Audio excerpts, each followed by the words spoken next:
ಹಳೆ ಬಿಲ್ಡಿಂಗ್ ಒಂದು ರಿಮಾಡೆಲಿಂಗ್ ಮತ್ತೆ ರಿನೋವೇಷನ್ ಯಾವ ಥರ ಡಿಫ್ರೆನ್ಸ್ ಅಂತ ಹೇಳಿದ್ರೆ, ರಿನೋವೇಷನಲ್ಲಿ ಬರೀ ನಿಮಗೆ ಏನು ಹಳೆದು ಟೈಲ್ ಚೇಂಜ್ ಮಾಡೋದು, ಎಕ್ಸಿಸ್ಟಿಂಗ್ ಬಿಲ್ಡಿಂಗ್ ಇದ್ದ ಶೇಪಲ್ಲೇ ಇರುತ್ತೆ.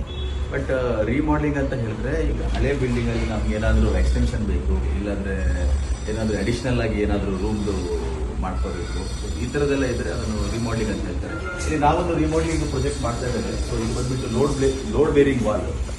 ಲೋಡ್ ಬೇರಿಂಗ್ ವಾಲನ್ನು ಇವಾಗ ನಮ್ಮ ಕ್ಲೈಂಟ್ಗೆ ಕಿಚನ್ ಎಕ್ಸ್ಟೆನ್ಷನ್ ಮಾಡಲಿಕ್ಕಿದೆ. ಸೊ ಈ ಕಿಚನ್ ಎಕ್ಸ್ಟೆನ್ಷನ್ ಯಾವ ಥರ ಮಾಡಬೇಕು ಪ್ಲ್ಯಾನ್ ಮಾಡಿಕೊಂಡು ನಾವು ಇರೋ ಲೋಡ್ ಬೇರಿಂಗ್ ವಾಲನ್ನು ಫಸ್ಟ್ಗೆ ಸ್ಟ್ರೆಂಥನಿಂಗ್ ಮಾಡಿಕೊಂಡು ಅಲ್ಲಿಂದ ಇವಾಗ ಎಕ್ಸ್ಟೆನ್ಷನ್ ಪ್ಲ್ಯಾನ್ ಮಾಡ್ಕೊಳ್ತಾ ಇದ್ದೇವೆ. ಇಲ್ಲಿ ಇವತ್ತು ನೀವು ನೋಡ್ಬೋದು ಯಾವ ಥರ ನಾವು ಎಕ್ಸಿಸ್ಟಿಂಗ್ ಲೋಡ್ ಬೇರಿಂಗ್ ವಾಲನ್ನು ಯಾವ ಥರ ನಾವು ರಿಮೂವ್ ಮಾಡ್ತಿದ್ದೇವೆ. ಪ್ಲಸ್ ಅದನ್ನು ಯಾವ ಥರ ಮೇಲ್ಗಡೆ ಕೂಡ ಗೋಡೆ ಇರೋದ್ರಿಂದ ಇದನ್ನು ಯಾವ ಥರ ನಾವು ISMC ಸೆಕ್ಷನ್ ಕೊಟ್ಬಿಟ್ಟು ನಾವು ಸ್ಟ್ರೆಂಥಿಂಗ್ ಮಾಡ್ತಿದ್ದೇವೆ. ಸೊ ಇದು ಸ್ಟ್ರೆಂಥಿಂಗ್ ಆದಮೇಲೆ ಯಾವ ಥರ ಗೋಡೆ ಇರೋದ್ರಿಂದ ನೋಡ್ಬಿಟ್ಟು ನೆಕ್ಸ್ಟ್ ನಾನು ಎಕ್ಸ್ಟೆನ್ಷನ್ ಮಾಡ್ತೇನೆ ಅಂತ ಅಪ್ಕಮಿಂಗ್ ವಿಡಿಯೋದಲ್ಲಿ ನಾನು ನಿಮಗೆ ಹೇಳ್ತೇನೆ. Thank you.